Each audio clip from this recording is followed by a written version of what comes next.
시청자 여러분 안녕하십니까? 뉴스9 윤정호입니다. 미국 이민 당국에 구금된 한국인들의 석방이 늦어지고 있습니다. 지금쯤이면 한국에서 날아간 귀국 비행기에 타기 위해 애틀란타 공항으로 이동해야 하는데 갑자기 지연된 겁니다. 우리 외교부는 미국 사정 때문이라고만 하고 자세한 이유를 밝히지 않고 있습니다. 우리 근로자들의 구금 기간이 일주일을 넘기게 됐는데요. 구금 시설 앞에 나가 있는 백대우 특파원 연결하도록 하겠습니다. 백대우 특파원, 오늘 일정이 왜 늦어진 겁니까? 네, 예정대로라면 한국인 근로자 300여 명은 이미 애틀란타 공항으로 향하고 있어야 할 시간입니다. 하지만 우리 근로자들은 여전히 이곳 구치소 안에서 대기 중입니다. 이와 관련해 외교부는 조지아주에 구금된 우리 국민들의 10일 출발이 미국 측 사정으로 어렵게 됐다면서 조속한 출발을 위해 미 측과의 협의를 유지하고 있다는 상황만 공유했습니다. 한국에서 출발한 전세기는 우리 시간으로 내일 새벽 3시쯤 예정된 시각에 애틀란타 공항에 도착하는 것으로 전해졌습니다. 한국인 노동자 300여 명을 호송하는 절차와 관련해 이들을 결박할지 여부 등 법 집행 실무 절차에 대해 한미가 이견을 보였을 수 있다는 관측도 나옵니다. 결국 석방이 지연되면서 한인 근로자들의 구금 기간은 더 늘어날 수밖에 없는 상황이 됐습니다. 지금까지 미국 조지아주에서 TV조선 백대우입니다. 우리 근로자들에 대한 석방이 늦어지자 우리 외교 당국도 비상이 걸렸습니다. 이재명 대통령은 국민펀드 행사 도중 쪽지로 석방 지연 사실을 보고받고는 대응 방안을 논의한 걸로 알려졌습니다. 잠시 뒤 조현 외교부 장관이 마코 루비오 미국 국무장관을 백악관에서 만나는데 어떤 결론에 도달할지가 관심입니다. 외교부에 나가 있는 취재기자 연결합니다. 신경희 기자, 외교부는 석방 지연에 대해 뭐라고 설명합니까? 네, 우리 외교부 역시 미 측 사정이라는 게 구체적으로 무엇을 뜻하는지 뾰족한 설명을 내놓지 못하고 있습니다. 이 때문에 각종 추측들만 난무하고 있는 상황인데요. 가장 먼저 미국 측의 행정 절차들이 단순하게 지연됐을 가능성이 제기되고 있습니다. 구금된 300여 명은 비자 종류와 체류 지위가 제각각이어서 석방과 출국을 위한 행정 절차에 시간이 더 필요하다고 했을 수 있다는 겁니다. 석방 이후 공항까지 호송하는 과정에서 수갑 등을 채운 채로 이동할지 여부를 두고 한미가 이견을 보였을 가능성도 있습니다. 어제 김용범 대통령실 정책실장도 버스로 이송할 때 현지 법 집행 기관이 고집하는 방식이 있다면서 협상에 최선을 다하고 있다고 말한 바 있습니다. 한국인 근로자들을 자진 출국으로 인정할지 추방 명령을 내릴지를 놓고 한미가 의견 합의를 보지 못했거나 미국 측이 내부 합의를 보지 못했을 가능성도 있습니다. 가장 안 좋은 시나리오도 있습니다. 이럴 경우 석방 지연은 더 길어질 수도 있는데요. 조현 외교부 장관과 마코 루비오 미 국무장관은 우리 시간으로 잠시 뒤 밤 10시 반부터 한국인 근로자 석방 문제와 관련해 조율에 나섭니다. 비자 문제 개선 등도 논의 테이블에 오를 것으로 알려졌습니다. TV조선 신경입니다. 보신 것처럼 조지아주 구금 사태가 쉽게 풀리지 않으면서 우리 정치권의 반응이 거칠어지고 있습니다. 여야 모두에서 국민 안전이 보장될 때까지 대미 투자를 보류해야 한다는 주장이 나오기 시작했습니다. 아직까지는 개별적인 목소리입니다만 여론이 악화되면 반미 정서가 더 커질 수도 있습니다. 한송원 기자가 취재했습니다. 민주당 이현주 최고위원은 당 공개회의에서 조지아주뿐 아니라 미국 건설 현장의 다른 한국인 근로자들도 불안에 떨고 있다며 필요하면 전원 귀국 조치해야 한다고 주장했습니다. 안전이 보장되기 전까진 대미 투자를 전면 중단해야 한다고도 했습니다. 국민의 안전이 인질이 될 우려가 있습니다. 국민이 안심할 수 있을 만한 미국 측의 확실한 약속이 있기 전까지는 공장 건설을 잠정 중단하고 여당 지도부에서 이재명 정부가 협상 중인 대미 투자 중단을 요구하는 목소리가 나온 건 처음입니다. 다만 당 내부에선 상황을 더 지켜볼 때란 현실론도 함께 나오고 있습니다. 이현주 최고위원님께서 그 대미 투자 관련해서 좀 브레이크 걸어야 된다고 말씀해 주셨는데 개인 의견이십니다. 국민의힘에선 조경태 의원이 국민의 안전과 생명이 보장되지 않는 한 정부 주도 대미 투자를 전면 보류해야 한다며 조현 외교부 장관의 사과와 사퇴를 촉구했습니다. 조국혁신당 김준영 의원은 미국인들의 영어 학원 불법 취업 문제를 제기하며 맞불 형식의 전수조사가 필요하다는 주장을 내놨습니다. 우리나라에 관광 비자로 들어와서 영어 가르치고 있는 사람이 몇천 명, 몇만 명 될 것 같습니까? 그래서 영어 가르치고 관광하고 가는 거는 불법 아닙니까? 구금 사태가 장기화할 경우 정치권의 대미 강경책 요구는 더 늘어날 가능성도 있습니다. TV조선 한송원입니다. 민주당 정청래 대표에 이어 오늘은 국민의힘 송원석 원내대표가 교섭단체 대표 연설에 나섰습니다. 송 원내대표는 새 정부 100일을 앞두고 당정의 실정과 입법 폭주를 어리석은 군주에 빗대 조목조목 비판했습니다.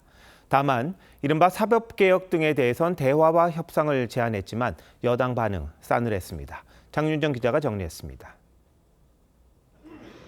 국민의힘 송원석 원내대표는 내일로 100일을 맞는 이재명 정부의 평가로 연설을 시작했습니다.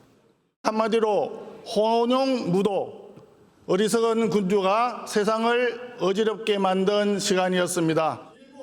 야당 탄압과 일자리를 빼앗는 반기업 정책, 이딴 인사 실패 등을 조목조목 지적하며 지난 100일이 역류와 퇴행의 시간이었다고 했습니다. 또 특검 수사를 내란 프레임을 앞세운 정치폭력으로 규정했고 여당의 특별재판부 설치 주장은 인민재판이라고 비판했습니다. 왜 스스로 파멸의 절벽을 향해 가속 페달을 밟습니까? 야당 파괴의 골몰하는 표리부동, 양도구육의 국정운영 당장 그만두십시오. 송 원내대표는 검찰의 졸속 해체는 안 된다며 사법개혁 특위와 재정 파탄에 대비하기 위한 재정개혁 특위 구성도 제안했습니다. 비판할 건 비판하되 대화의 문은 열어두고 정책 대안도 제시하겠다는 겁니다. 공정노사법을 이미 발의했습니다. 민주당 정청래 대표는 협치를 하자면서 협박만 있었던 것 같다며 평가절하했습니다. 무슨 반공 웅변대회 하는 것이냐. 너무 소리를 꽥꽥 질러가지고 귀에서 피가 날 것 같습니다. 여야 대표 연설이 끝난 오늘 오후 이재명 대통령은 최규진 교육부 장관 후보자에 대한 인사청문 보고서 송부를 재요청했습니다.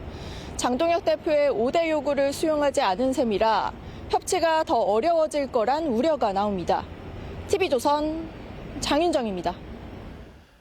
늘 반복되는 모습입니다만 어제 오늘 국회 본회의장은 상대당 대표에 대한 최소한의 예의도 없었습니다. 소리 지르고 조롱하고 삿대질하는 모습을 보면서 초등학생보다 못하다는 말조차 학생들에게 미안할 정도입니다. 게다가 어제 정청래 대표의 노상원 수첩 관련 발언에 대해 아무리 야당이라도 해서는 안 될 말이 터져나왔습니다. 국회 바닥이 어디까지인지 아직도 더 내려갈 곳이 있는 건지 답답함은 국민들만의 몫인 듯합니다. 이태희 기자가 보도합니다. 송원석 원내대표 연설 시작 1분 만에 여당 의원들이 큰 소리로 항의합니다. 항의는 곧 야유와 조롱으로 바뀝니다. 어제 민주당 정청래 대표가 이른바 노상원 수첩을 언급할 당시 야당 쪽에서 누군가 중얼거린 혼잣말이 논란이 됐습니다. 노상원 수첩이 현실로 성공했더라면 이재명 대통령도 저 정청래도 이 세상 사람이 아니었을 것입니다. 민주당은 발언 당사자로 송원석 원내대표를 지목하고 사과와 의원직 사퇴를 요구했지만 송 원내대표는 별다른 입장을 밝히지 않았습니다.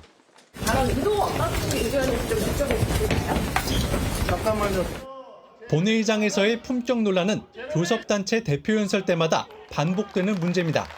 2년 전엔 정청래 당시 민주당 최고위원이 국민의힘 김기현 대표의 연설 때 크게 소리를 질러 비판을 받았습니다.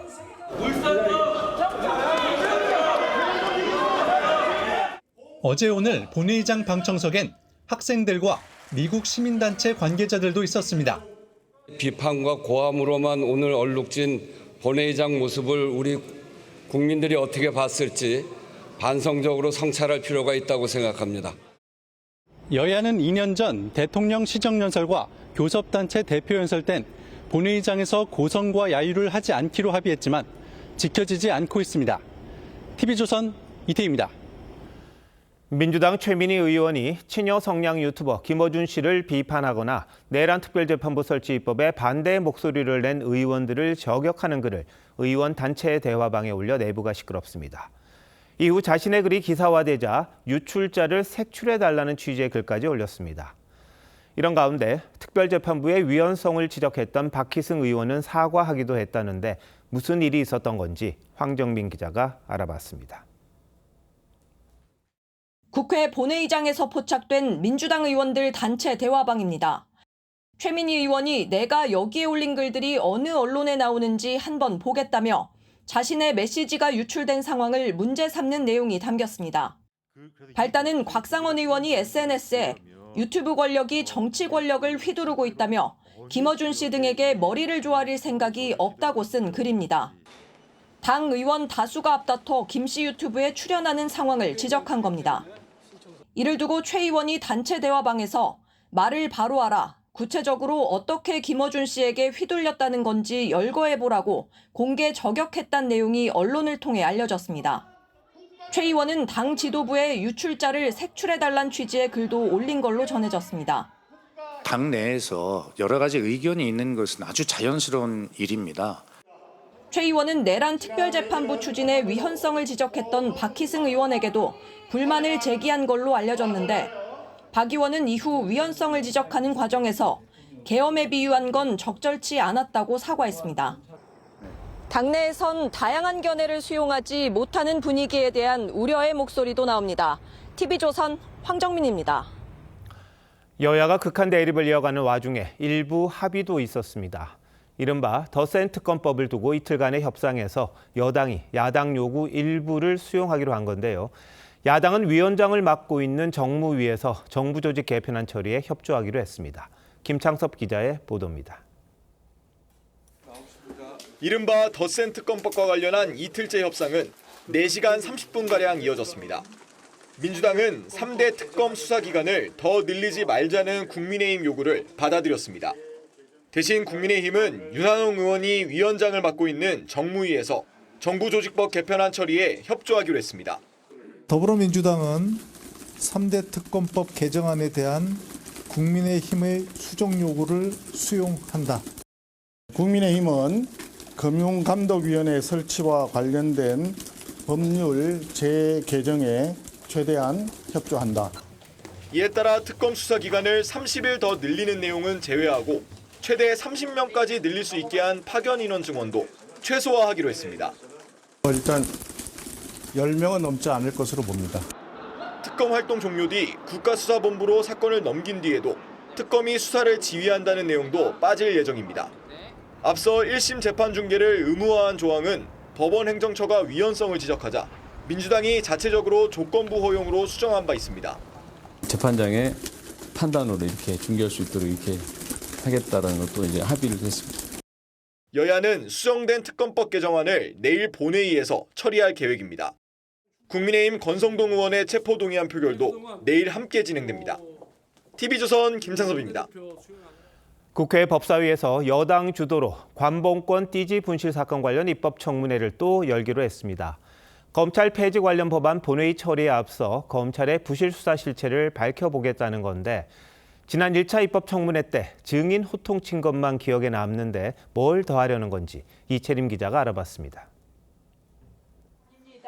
오는 22일 검찰청 폐지 입법 청문회에 증인 참고인으로 채택된 26명 가운데 22명이 이른바 건진법사 관봉권 띠지 분실 사건 관련 인물들입니다.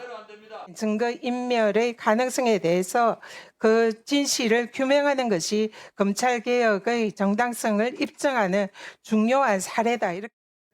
이재명 대통령이 특검 수사를 검토해야 한다고 지시한 가운데 야당에선 수사 개입이 될 수 있다고 반발했습니다. 검찰개혁 입법청문회라는 것을 빙자해서 실질적으로 수사에 개입하는 것 아닙니까? 하지만 민주당은 심우정 전 검찰총장 등에 대한 증인 채택을 강행했습니다. 지난 5일 청문회에서 기억이 나지 않는다고 했다가 곤욕을 치른 실무 수사관들도 명단에 또 포함됐습니다. 자, 위증 1! 위증 1! 저희가 남부지검 지금 현장 시찰 갈까요? 당장? 이 과정에서 여야는 또다시 거칠게 충돌했고 조국 혁신당 성추행 문제나 똑바로 하고 여기 오세요. 예. 검찰과 같이 몰락하세요. 검찰. 곽규택 가만히 계세요. 이제 일합시다. 야당의 나경원 의원 간사 선임 요구도 또다시 묵살됐습니다. 그래서 표결 한번 강행해 볼까요? 자신 있습니까? 다만 여야 원내 지도부가 협조하기로 하면서 조만간 야당 간사 공백 사태는 마무리될 걸로 보입니다. TV조선 이채리입니다. 검찰 폐지안에 반발하는 검찰 내부 반발이 계속되고 있습니다. 위헌을 지적하고 막가파식 수술에 비유하면서 실명으로 여권 움직임을 비판하는 글을 내부망에 올리고 있습니다. 조윤정 기자입니다. 강백신 대구고검 검사가 검찰 폐지는 위헌이라고 직격했습니다. 검찰 내부망에 을사오적처럼 권력의 머리를 숙이고 개인의 영달을 위해 매국책을 갖다 바칠 수는 없는 것이라며 위헌을 위헌이라고 말할 수 있는 게 국가법률가로서의 책무라고 했습니다. 헌법 89조 16호에 검찰총장이란 명칭이 명시돼 있다는 걸 지적한 겁니다. 강 검사는 앞서 국회 공청회에서 나온 법학회 의견도 원용했습니다. 검찰총장은 필수 기관입니다. 국가기관을 상설기관으로 설치하도록 되어 있는데 그것을 임의로 폐지하거나 할 수는 없는 겁니다. 강수산나 서울 서부지검 부장검사도 1년 후 검찰청 폐지 예고에 대해 엑스레이나 CT 촬영도 없이 팔다리를 일단 자르고 보겠다는 잔인한 말로 들린다고 했습니다. 검찰 폐지를 옹호한 이문정 동부지검장에게 1대1 토론을 제안했던 서울 북부지검 장진영 부장검사도 비판을 이어갔습니다. 장 검사는 검찰을 폐지한다면서 검사들을 특검에 파견하는 건 검찰개혁 논리에 맞지 않다며 특검 출범 후 늘어난 미제 사건 처리를 위해서라도 검사들의 복귀를 독려해달라고 정성호 법무장관에게 요청했습니다. TV조선 조윤정입니다. 내란 특검이 야당을 계속 압박하면서 수위를 높이고 있습니다. 계엄 해제 방해 논란과 관련해 참고인 소환에 응하지 않은 한동훈 전 대표를 상대로 공판 전 증인 신문을 청구했고 계엄 당시 추경호 전 원내대표실에 있던 국민의힘 의원 일부를 피의자로 전환하는 것도 검토한다고 밝혔습니다. 한지은 기자가 보도합니다. 비상계엄 선포 직후 한동훈 당시 국민의힘 대표는 계엄 해제 표결을 위해 의원들에게 국회로 가자고 했습니다. 반드시 저희가 위헌적인 비상계엄을 막아낼 것입니다. 특검은 당시 추경호 원내대표가 의총 장소를 여러 번 바꿔가며 계엄 해제 의결을 방해했다는 의혹을 수사 중입니다. 이와 관련 특검은 참고인 조사 요청에 불응한 한 전 대표를 상대로 법원에 공판기일 전 증인 신문을 청구했습니다. 법원이 인용하면 한 전 대표는 법정에 나가 추 전 원내대표 등 동료 의원들의 행적에 대해 증언해야 합니다. 특검의 청구가 알려진 뒤 한 전 대표는 책 등에서 밝힌 것 이상으로 말할 것이 없다며 특검의 교회, 공당 등에 대한 과도한 압박에 대해 우려한다는 입장을 밝혔습니다. 특검은 계엄 당시 원내대표실에 있었던 국민의힘 의원 7명 중 일부에 대해선 피의자 전환을 검토하고 있다고 밝혔습니다. TV조선 한지은입니다. 다른 특검 수사 상황도 알아봅니다. 해병대원 특검은 신범철 전 국방차관을 수사 외압 의혹 피의자라며 소환했는데 신 전 차관은 혐의를 부인했습니다.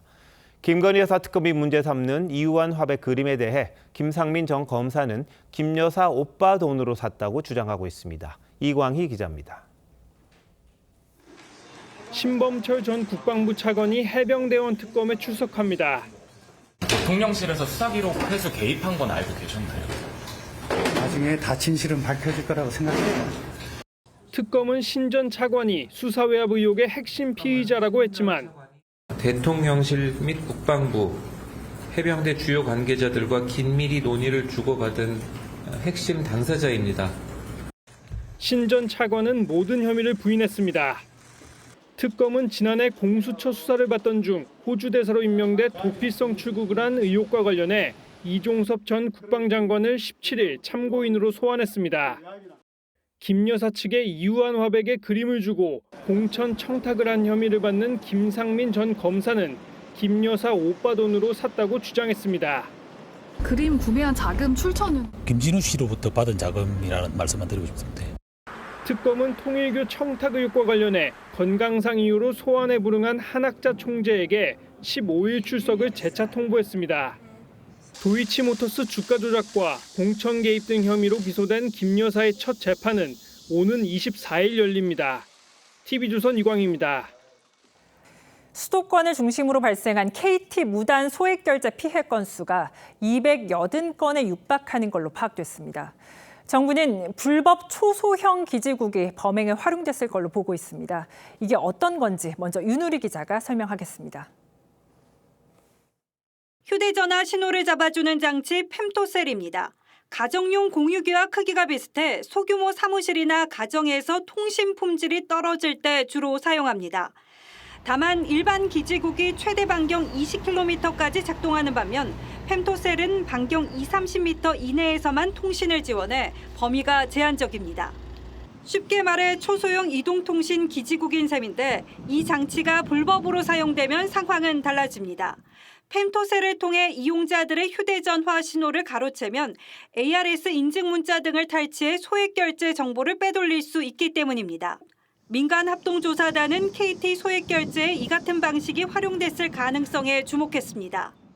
아이디 체계나 이런 부분들이 그거하고 유사하기 때문에 저희가 그런 유사한 유형을 막기 위한 조치를 다 했다고 보시면 될 것 같습니다. 이에 과기부는 통신 3사 모두에 신규 초소형 기지국의 통신망 접속을 제한했습니다. 피해도 늘어난 것으로 나타났습니다. KT 자체 파악 결과 278건, 1억 7천여만 원의 피해가 집계됐는데 이 가운데 일부는 자신의 피해 사실을 모르는 것으로 파악됐습니다. KT는 무단 소액 결제로 인한 모든 피해에 대해서는 피해 금액 전액에 대해서 청구하지 않기로 하였으며 정부는 제3의 범행 수법 가능성도 열어놓고 다각도로 조사하겠다고 밝혔습니다. TV조선 윤을입니다. KT의 늑장 대응도 논란입니다. 이용자들의 피해 신고가 잇따랐지만 해킹이 확인되지 않았다던 KT는 뒤늦게 해킹당한 사실을 인정하고 당국에 신고했습니다. 소액 결제 차단도 늦게 이뤄지면서 피해를 키웠습니다. 이어서 박상현 기자입니다. 경기 광명에 사는 A씨는 지난 4일 휴대폰 소액 결제로 100만 원이 결제된 사실을 발견했습니다. 누군가 A씨의 소액 결제 한도를 높여놓고 상품권을 결제한 겁니다. 100만 원으로 올려놓고 99만 6천 원 결제하고 인증받은 거 봤더니 문자 인증으로 했더라고요. 그러니까 문자 가로치기를 한 거죠. 이런 식의 소액 결제 피해 사례가 처음 접수된 건 지난달 27일. 이후 신고가 잇따르자 경찰이 지난 1일 KT 측에 관련 내용을 통보했지만 KT는 나흘 뒤인 5일에야 소액 결제를 차단했습니다. 처음엔 해킹 가능성을 부인하던 KT가 관계기관에 신고한 건 지난 8일. 첫 피해 접수 뒤 12일이 지난 시점입니다. 세부적으로 이제 한 명 한 명 전체 홀을 이제 들여다보니까 일부 고객에 대해서 이상한 아이디가 보였습니다. 이제 그래서 그 부분에 대해서 인지하고 하느라고 한 3일 정도 걸렸습니다. 범행의 통로로 지목된 불법 초소형 기지국 관리도 도마에 올랐습니다. 초소형 기지국 자체가 일반인이 쉽게 구할 수 없고 KT의 관리하에 사용되기 때문입니다. 통신 품질 같은 거 알아보고 그러려고 하면은 이동기지국 장비가 있어야 되니까 협력사 많이 이용하거든요. 그런 협력사 통해서 이런 일이 또 벌어질 수가 있어요. 초소형 기지국이 있다고 해서 바로 단말기를 해킹하긴 어려운 만큼 개인정보보호위원회는 KT의 개인정보 유출 여부에 대해서도 조사하기로 했습니다. TV조선 박상현입니다. 지난 2일 대구에서 총상을 입고 숨진 채 발견된 육군 대위가 집단 괴롭힘을 호소했던 걸로 알려졌습니다. 숨진 대위는 자신을 괴롭혔다는 14명의 실명을 유서에 남겼고 유가족도 이들의 이름을 담은 고소장을 경찰에 냈습니다. 이태영 기자의 단독 보도입니다. 대구 수성못의 한 공중화장실입니다. 수사관들이 현장을 살피고 주변엔 폴리스 라인이 쳐졌습니다. 지난 2일 아침 육군 3사관학교 소속 대위가 머리에 총상을 입고 숨진 채 발견됐습니다. 부대 무기고에서 반출된 K2 소총과 유서도 놓여 있었는데 유서엔 고인에 대한 집단 괴롭힘 정황이 적혀 있던 것으로 알려졌습니다. 고인은 유서에 자신을 괴롭혔다는 14명의 실명을 거론했고 유가족도 같은 인원을 특정해 경찰에 고소장을 제출했습니다. 괴롭혔다 뭐 이런 식으로 적어 놓으니까 누구누구를 지칭하기는 했지만 관계자들 조사해가 구체적인 그런 그 행위에 대해서 군 관계자 등에 따르면 고인은 생도들 앞에서 상급자에게 모욕적인 언사를 듣거나 일과 이후에도 부당한 업무 지시를 받는 등 반복적인 괴롭힘에 시달렸다고 주장한 것으로 전해졌습니다. 대위 이상은 조문도 오지 말라고 할 정도로 상급자들에 대한 불신도 드러냈습니다. 실제 3사관 학교장 등 일부 간부들이 조문을 갔지만 유가족들의 거부로 돌아왔던 것으로 전해졌습니다. 경찰은 유서 내용을 바탕으로 실제 괴롭힘이 있었는지 수사 중입니다. 이와 별도로 군에서도 총기와 탄약 반출 경위를 조사하고 있습니다. 최근 이주세 초중급 간부 3명이 잇따라 사망하면서 군의 조직 관리에도 비상이 걸렸다는 지적이 나옵니다. TV조선 이태형입니다. 경기 파주의 한 포병부대에서 폭발 사고가 발생해 군인 10명이 다쳤습니다. 훈련 도중 교육용 포탄이 터졌다고 하는데 군 당국이 정확한 원인을 조사하고 있습니다. 장혁수 기자입니다. 굳게 닫힌 부대 정문이 열리고 군과 경찰 차량이 잇따라 들어섭니다. 오늘 오후 3시 반쯤 경기 파주의 이 포병부대에서 훈련 도중에 폭발 사고가 났습니다. K9 자주포에 실탄이 아닌 폭발 효과를 내는 묘사탄을 설치해 사격 연습을 하다 묘사탄이 폭발한 것으로 알려졌습니다. 비사격 훈련 중에 산화를 분배하는 도중에 폭발한 걸로 전문가분의 조사가 좀 시작됐습니다. 묘사탄은 가로 17.5mm, 세로 53.5mm로 포신 끝부분에 발사효과 묘사기에 24발이 장착돼 한 발씩 작동해야 하지만 여러 발이 연달아 터진 것으로 파악됐습니다. 폭파 시에 화염이라든가 기타 소음 이런 것들을 최대한 묘사할 수 있는 탄으로 어느 정도의 효과를 묘사했는지에 따라서 굉장히 많은 양이 사용됐을 수도 있기 때문에 이 사고로 부사관과 병사 등 10명이 다쳤습니다. 훈련 운영을 맡은 전포사격 통제관 등 부사관 2명은 안면부와 다리에 심한 화상을 입고 헬기로 이송됐습니다. 군 당국은 폭발한 묘사탄 개수와 정확한 사고 원인을 조사하고 있습니다. TV조선 장혁수입니다. 우리 증시가 새 역사를 썼습니다. 코스피가 장중과 종가 기준 모두 사상 최고치를 기록했습니다. 특히 양도세 대주주 기준이 완화될 거란 기대감이 크게 작용했습니다. 윤서아 기자입니다. 3,270선에서 시작한 코스피. 오전 내내 상승폭을 키우더니 오후 2시 반쯤 장중 3,317선까지 치솟으며 4년 3개월 만에 최고 기록을 갈아치웠습니다. 종가도 4년여 전 코로나 불장 당시 기록했던 기존 최고치를 넘어섰고 시가총액 역시 2,726조 원을 돌파하며 역대 최대 수준으로 불어났습니다. 코스피 지수가 산출된 1980년 1월 4일 이후 45년 만에 새 역사를 쓴 겁니다.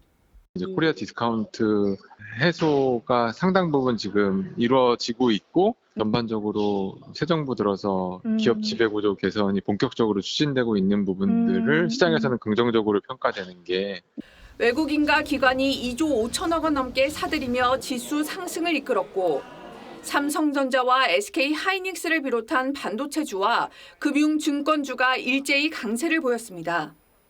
미국발 증시 훈풍에 더해 이재명 대통령이 내일 취임 100일 기자회견에서 주식 양도세 대주주 기준을 현행 50억 원으로 유지할 거란 전망이 힘을 얻으면서 그간 증시를 짓눌렀던 불확실성이 해소됐다는 분석입니다. 그동안 3,000선에 묶여있던 코스피가 박스권을 뚫고 사상 최고치를 기록하면서 코스피 5천 시대에 대한 기대감도 한층 더 커지고 있습니다. 10월 달에 금리 인하 기대감, 150조 펀드에 대한 재정 정책 기대감. 그 효과가 9월 달, 10월 달에 가셔야 되기 때문에 더 우리나라 증시는 오를 수 있다. 다만 전문가들은 정책만으로는 한계가 있다며 결국 기업 실적이 받쳐줘야 한다고 강조했습니다. TV조선 윤서입니다. 이재명 정부가 한국에도 제2의 엔비디아를 만들겠다며 150조 원 규모의 국민 성장 펀드를 조성하겠다고 했습니다. AI를 비롯한 미래 먹거리에 투자하겠다는 취지입니다. 하지만 민간 참여를 어떻게 이끌어낼지 또 투자처 선정을 어떻게 할 건지 여러 우려가 나옵니다. 최민식 기자가 취재했습니다. 이재명 대통령은 대선 공약이었던 국민성장펀드 자금을 당초 100조 원에서 150조 원으로 확대하겠다고 선언했습니다. 우리 경제를 선도할 핵심 산업 그리고 프로젝트에 대규모로 또 장기적으로 자금을 투자하기로 했습니다. 150조 원 가운데 75조 원은 공공에서, 나머지 절반은 민간 자금으로 조성한다는 구상입니다. 어제 서민 대출에 높은 금리를 지적했던 이 대통령은 금융권을 향해 보다 적극적인 투자에 나서달라고 주문했습니다. 돈 빌려주고 이자 받는 전당포식 영업이 아니라 생산적 금융으로 대대적인 전환이 필요하다고 생각됩니다. 이 대통령은 어제 국무회의에서 저신용자에 대한 대출금리 인하 필요성을 언급했는데 야권을 중심으로 위험한 포퓰리즘이란 지적이 나왔습니다.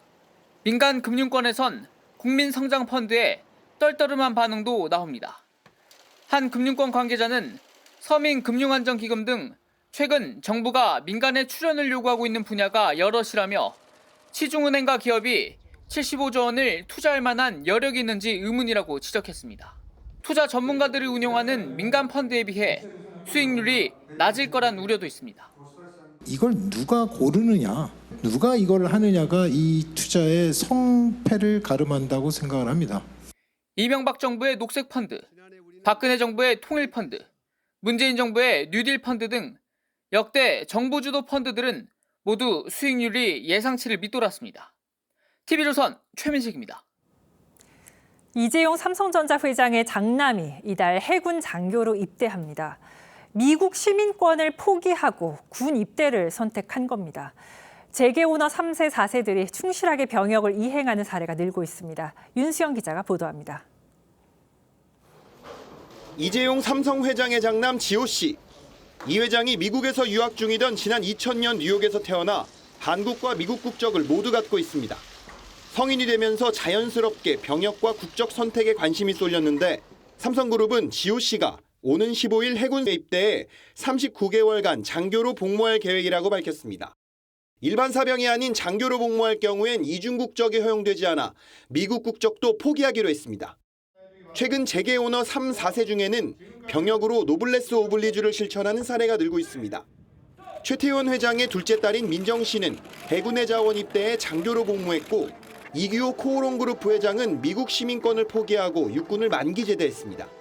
이제 사회적인 조금 정서상으로도 좀 긍정적 요인을 받을 수 있고 오너가의 어떤 이미지 형성에도 도움이 될 수 있을 거라고는. 지호 씨의 입대로 삼성그룹 경영승계 구도에 변화가 생기는 것 아니냐는 관측도 나옵니다. 저는 제 아이들에게 회사 경영권을 물려주지 않을 생각입니다. 지호 씨는 11주간의 훈련을 거친 뒤 12월 1일 소위로 임관할 예정입니다. TV조선 윤수영입니다.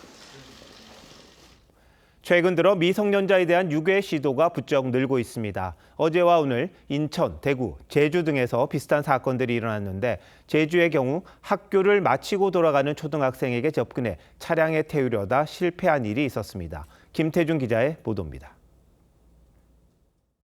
회색 차 한 대가 골목길에서 나오더니 갑자기 뭔가를 본 듯 멈춰 다시 후진합니다. 아이가 차와 가까워지자 운전자가 창밖으로 뭔가를 얘기하고 학생은 황급히 자리를 뜹니다. 유괴를 하려다 미수에 그치는 모습입니다. 30대 남성은 수업을 마치고 집에 가던 초등학교 5학년 학생에게 구경거리를 보여주겠다, 아르바이트 할래 등의 말을 건네며 유인하려 했던 것으로 드러났습니다. 이상함을 느낀 학생은 도망쳐 신고했고 남성은 3시간 만에 붙잡혔습니다. 피의자는 단순히 생리 현상을 하는데 옆에서 망을 봐달라는 취지로 데려가려 하였다고 지금 변명을 하고. 남성은 과거에도 추행 전과가 있는 것으로 알려졌습니다. 너무 많이 놀랐어요. 후에 반차를 쓰고 이제 아이 학원을 같이 해야겠다라는 생각. 어제 오후 4시 40분쯤 인천에서도 60대 남성이 운동 중인 여중생에게 태워주겠다며 접근해 경찰이 조사하고 있습니다. 힘들어 보이니까 태워다 줄까 이렇게 얘기한 거예요. 그걸 봐서 분석을 해서 혐의 유무는 판단할 예정이다. 비슷한 시간 서울 관악구에서는 학원을 가던 여자 초등학생의 손을 잡으려던 60대 남성이 경찰에 붙잡혔습니다. 또 오늘 오후 1시쯤에는 대구에서 초등학생에게 짜장면을 먹으러 가자며 유괴를 시도하던 남성을 경찰이 붙잡아 조사하고 있습니다.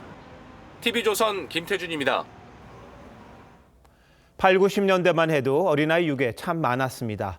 한동안 근절된 줄 알았던 유괴와 납치가 왜 많아지는 건지, 새롭게 주목하고 조심해야 할 점은 뭔지 신유만 기자와 따져보겠습니다.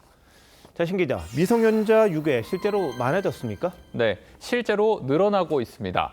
법적으로는 미성년자 약취 유인이라고 하는데요. 폭행이나 협박, 기망이나 유혹을 통해 상대방을 지배한다는 뜻입니다. 코로나 때였던 2020년에 잠시 주춤했다가 꾸준히 증가세를 보이고 있습니다. 최근에 서대문구에서 차로 초등학생을 따라가며 집에 데려다 주겠다고 유인한 사건이 있었죠. 광명에서는 남자 고등학생이 초등학생의 입을 막고 끌고 가려다 실패한 일도 있었습니다. 그런데 옛날에 유괴를 한 다음에 부모에게 전화를 해서 돈을 뜯어내는 그런 식이었잖아요. 지금도 그렇습니까? 그렇게 금품을 요구하는 방식의 유괴는 범죄 난이도가 높아서 요새는 많이 시도되지 않는다고 하고요. 성범죄를 목적으로 하는 경우가 많아지고 있다, 이런 분석이 나옵니다. 지난 4월에 실제로 한 우즈베키스탄인이 초등학생 2명을 자기 차에 유인해서 성추행한 일도 있었습니다. 금전을 목적으로 납치를 하려면 사실은 완성도가 높아야 되죠. 아주 치밀하게 계획을 하지 않으면 방법론상의 어려움이 있기 때문에. 성적 목적으로 어린아이 대상으로 이제 소아성애증이 있는 경우가 있거든요. 강력범죄 저지르는 사람들은 처벌에 대해서 생각 안 해요. 자, 그런데 미성년자 범위가 상당히 다양하지 않습니까? 유형별로, 또 나이별로 뭔가 다른 대책들이 있어야 될 것 같은데요. 그렇습니다. 국가범죄 통계를 보면 약취 유인 통계 범죄 중에 미성년자라고 하는 가장 큰 분류가 있는데요. 이 중에 몇 건이 성범죄고 몇 건이 금품갈취인지 세부 통계가 없습니다. 연령대별로도 구분이 필요한데요. 아동 유괴와 함께 가출 청소년 대상 성범죄나 조건 만남, 이런 이질적인 범죄들이 혼재돼 있습니다. 8살 어린이와 17살 고등학생을 같은 범주로 다루고 있는 겁니다. 피해자의 연령대별로 범죄 유형을 세분화해야 한다는 지적이 나옵니다. 15세 이상 정도의 청소년에 대한 범죄, 그건 유괴라고 보기가 어렵죠. 그건 성적인 어떤 유인 정도 되니까 그게 사례가 구분이 안 되면은 정확히 유괴가 얼마나 늘었는지를 알 수가 없습니다. 이런 유괴 범죄를 막기 위해서는 어떤 노력을 해야 하는 건지요? 네, 전문가들은 어린 아이들에게 유괴 상황에 대한 연습을 미리 시켜야 한다고 조언합니다. 당연히 위험한 상황이 닥치면 크게 외쳐서 알려야 하고요. 그게 어려운 경우에는 여기 보이는 도움 요청 수신호, 이런 걸 배워두면 위기 상황에서 큰 도움이 될 수 있겠습니다. 엄지손가락을 접고 나머지 4손가락을 깜빡깜빡하듯이 접었다 폈다 하면 세계적으로 통용되는 구조 신호가 됩니다. 네. 자, 뭐 어른들도 이걸 알아야 될 테니까 같이 교육받고 해야 되겠군요. 신 기자, 잘 들었습니다.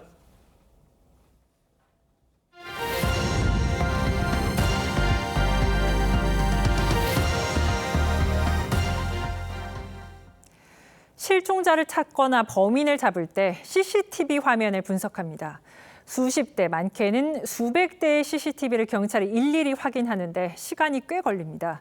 그런데 AI를 활용하면 단 몇 초 만에 찾을 수 있습니다. 김준석 기자가 취재했습니다. 지팡이를 짚고 아파트를 나선 어르신. 도로를 가로질러 야산으로 들어갑니다.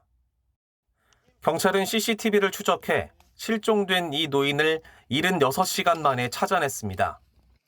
앞으로는 CCTV 분석이 더 빠르고 쉽게 이루어집니다. 경기도 안양의 스마트 도시통합센터. 한 어르신을 지정해 사람 찾기 버튼을 누르자 단 1초 만에 어디서 어디로 걸어갔는지가 바로 뜹니다. 가장 왼쪽에 있는 게 가장 무사한 사람이고 그 사람이 동일인일 확률이 높다는 거죠. CCTV 120대, 55시간 분량의 영상을 AI가 수초 만에 분석해 같은 사람을 찾아낸 겁니다. 성별 등의 대략적인 인상착의만 넣으면 됩니다. 경찰이 한국과학기술연구원과 함께 개발한 AI 동선 추적 시스템입니다. 이를 활용하면 눈으로 일일이 확인하던 CCTV 분석 작업이 더 신속하고 정확해집니다. 보통 2, 3일 정도 걸릴 수도 있습니다. 동선마다 CCTV가 있는 게 아니고 육안으로 24시간을 일일이 다 봐야 되기 때문에. 개발된 시스템은 올해 초부터 안양에서 시범적으로 사용하고 있는데 실제 지난 6월에 실종자를 빠르게 찾기도 했습니다. AI는 일대 200개가 넘는 CCTV를 단 3분 만에 분석해 실종자가 마지막에 포착된 위치를 파악했습니다. 치매식종 어르신이나 가출손을 찾는 데 있어서 확실한 도움을 줄 수 있을 것 같다는 생각이 듭니다.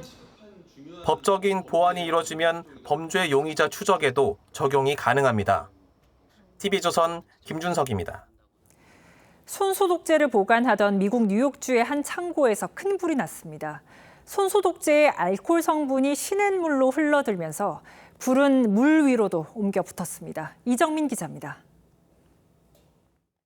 연기가 치솟고 거대한 창고 부지에선 불길이 타오릅니다. 도로 옆으로 난 작은 시냇물에서도 흐르는 개울물을 타고 불길이 타오르며 마치 용암을 연상케 합니다. 현지 소방당국은 SNS에 올린 영상에서 물이 불타고 있다고 표현했습니다. 이번 화재는 지난달 30일 미국 뉴욕주 북부 고햄 지역 내 유통기한이 지난 손소독제를 보관해온 창고에서 처음 발생했습니다. 창고에 보관 중이던 손소독제의 알코올성 액체가 대량으로 시냇물로 흘러들어 주변은 온통 불바다로 변했습니다. 손소독제는 알코올 함량이 최소 60%로 인화성이 매우 높고 알코올이 증발하면서 가연성 가스까지 방출해 대형 화재로 번졌습니다. 인명피해는 없었지만 불길을 잡고 완전히 진화하는 데만 수일이 걸렸습니다. The whole scene is an accelerant. It is hazardous waste. So that's all still being actively worked on. The cause is still is undetermined and we're still working towards that. 미 당국은 화재로 유독물질이 발생했다며 주민들에게 해당 지역 접근 금지를 요청했습니다.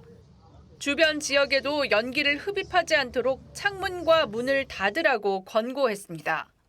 미 환경보호청과 뉴욕주 환경보호부는 피해 지역 시냇물의 오염과 환경 영향을 조사하고 있습니다. TV조선 이정민입니다.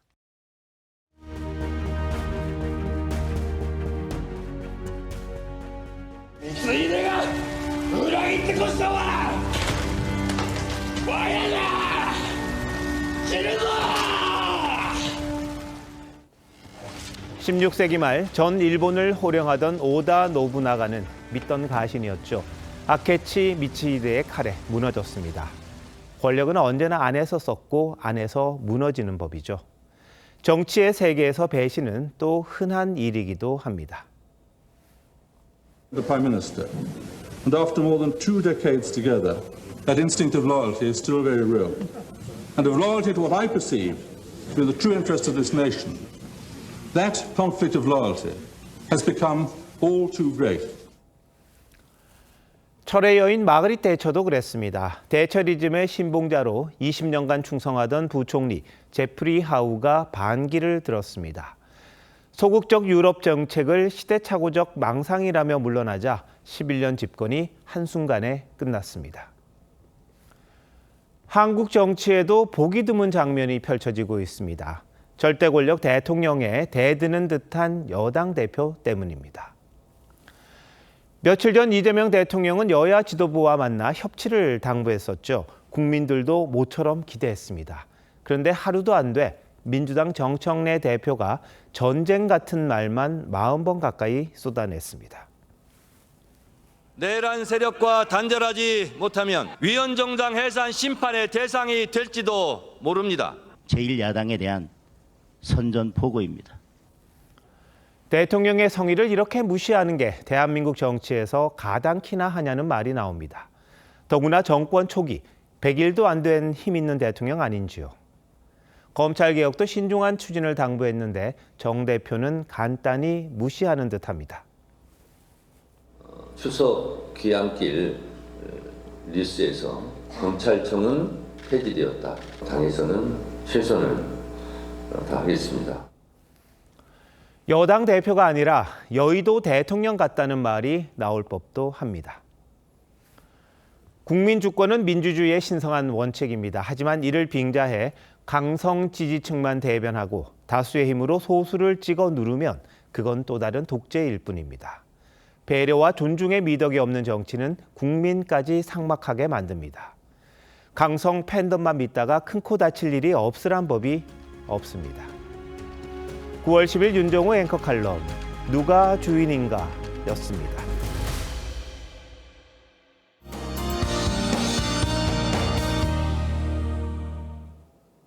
내일이면 9월 중순에 접어들지만 늦더위가 기승을 부리고 있습니다. 서울 32도, 대전과 광주가 31도까지 오를 텐데요. 낮 동안 서쪽 지역을 중심으로 기온이 올라 덥겠습니다. 내일 새벽부터 아침 사이 전국 내륙과 전남 해안을 중심으로 가시거리 200m 미만의 짙은 안개가 끼겠습니다. 출근길 교통안전에 주의하셔야겠습니다. 내일 중부지방은 대체로 맑겠고 남부지방은 구름 많겠습니다. 제주는 내일까지 5에서 20mm의 비가 내리겠습니다. 당분간 대부분 지방에서 아침과 낮의 기온차가 10도 이상으로 크게 벌어지겠습니다. 내일 아침 기온 서울 20도, 전주 19도로 출발하고요. 내일 한낮 기온 서울 32도, 대구 30도로 오늘보다 더 덥겠습니다. 이번 주말 가뭄이 극심한 강릉에도 비 소식 들어있는데요. 비가 내리면서 더위는 주춤하겠습니다. 날씨였습니다. 9월 10일 수요일 뉴스9 마칩니다. 시청해주셔서 고맙습니다.